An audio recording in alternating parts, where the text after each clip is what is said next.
नमस्कार, आप सभी का स्वागत है मीमांसा संस्कृत एकेडमी पर।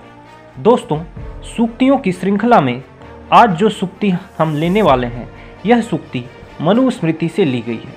दोस्तों, मनुस्मृति को मानव धर्मशास्त्र भी कहा जाता है। धर्मशास्त्र अर्थात वह पुस्तक जिसमें जीवन जीने का तरीका बताया गया है।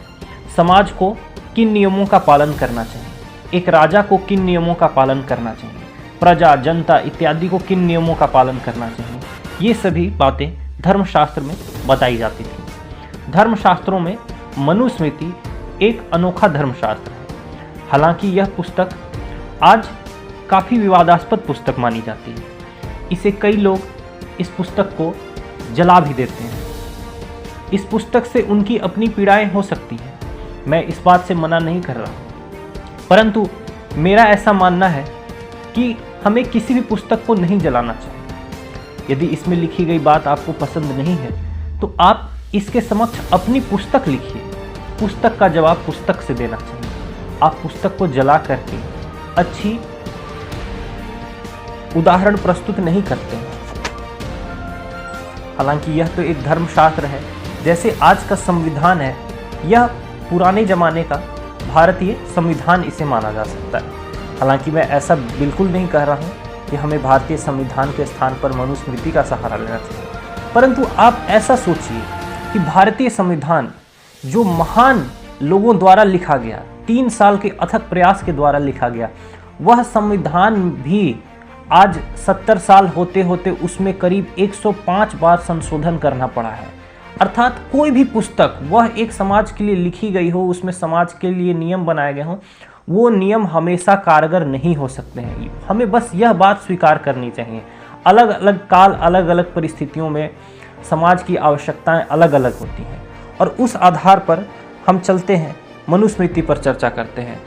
आशा करता हूं कि आप इस पुस्तक से घृणा नहीं करेंगे, इस पुस्तक को समझेंगे। यदि इसमें आने वाली कोई बात आपको पसंद नहीं है तो आप उसको रिजेक्ट कर दीजिए। अपने जीवन में अपनाने योग्य कोई चीज़ लगती है, कोई वस्तु लगती है तो उसे अपनाइए।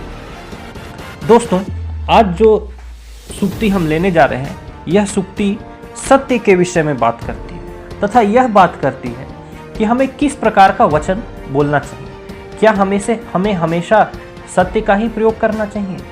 क्या सत्य यदि अप्रिय हो तो भी हमें सत्य वाक्य कहना चाहिए? और क्या कोई भी सत्य परमानेंट सत्य होता है? क्या वह सत्य तीनों कालों में सत्य बना रह सकता है? तो दोस्तों, श्लोक है, सत्यम ब्रूयात प्रियम ब्रूयात, न ब्रूयात सत्यम प्रियम, प्रियम च नानृतम ब्रूयाद, एष धर्म सनातनः। यह सूक्ति कहती है कि सत्य बोले और प्रिय बोले, परंतु कोई सत्य यदि अप्रिय हो तो उस सत्य को न बोले। यदि प्रिय वाक्य भी असत्य हो तो फिर उसे भी ना बोले। यही सनातन धर्म है। दोस्तों, सत्य क्या है? आइए इस पर थोड़ी विवेचना करते हैं। मेरी माँ चाय रख कर जाती है और कहती है, चाय गर्म है, पी लो। मैं 10 मिनट के बाद अपनी कुर्सी से उठता हूँ और उस चाय का प्याला मैं हाथ में लेता हूँ, देखता हूँ यह तो ठंडी है। तो क्या मेरी माँ ने असत्य कहा है? मेरी माँ ने असत्य नहीं कहा है। मेरी माता ने किसी खास समय और परिस्थिति में कहा है कि यह चाय गर्म है और उस खास समय और परिस्थिति के अनुसार वह सत्य है, परंतु समय बदलते के साथ ही वह सत्य असत्य प्रतीत होता है। इसी तरह समय के साथ कोई सत्य बदल सकता है। दोस्तों, यहां तक कि तीनों कालों में सत्य माने जाने वाले शब्द, जैसे हिंदू धर्म के अनुसार राम का जो नाम है वह तीनों कालों में सत्य है। हम राम नाम सत्य है कहते हैं किसी की मृत्यु होने पर। अब आप सोचिए, यह जो वाक्य बिल्कुल सत्य है, क्या किसी के घर में रोगी है, कोई बीमार है, डॉक्टर उसका इलाज कर रहे हैं, क्या आप वहां जाकर कह सकते हैं कि राम नाम सत्य है? क्या उसे पीड़ा नहीं होगी? उसे पीड़ा होगी। तो क्या हमें ऐसा वचन कहना चाहिए? यह मैं आपके ऊपर छोड़ता हूं। अब याद कीजिए महाभारत का वो युद्ध क्षेत्र।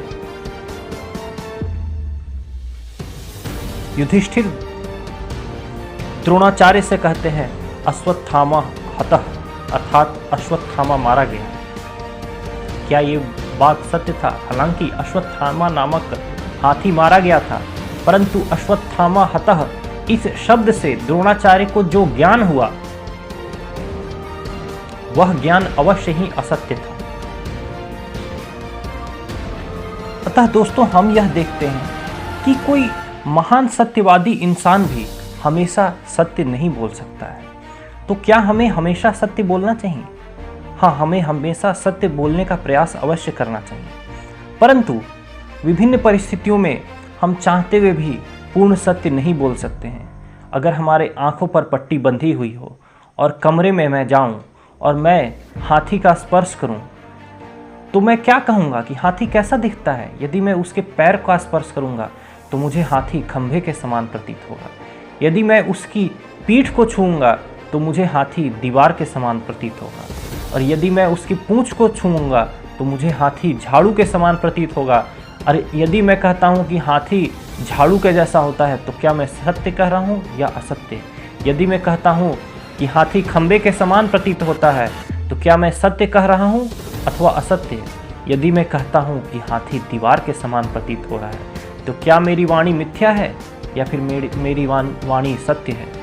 तो दोस्तों, मैं आपको यही बताना चाहता हूँ कि सत्य तथा असत्य काल और परिस्थिति पर भी निर्भर करती है, परंतु हमें जहाँ तक हमें प्रयास करना चाहिए कि हम सत्य का ही सहारा लें, जितना हो सके उतना सत्य का सहारा लें, परंतु सत्य और प्रिय वाणी बोलने का हमें हमेशा प्रयास करना चाहिए। अब असत्य और अप्रिय वाणी से बचने का क्या तरीका है?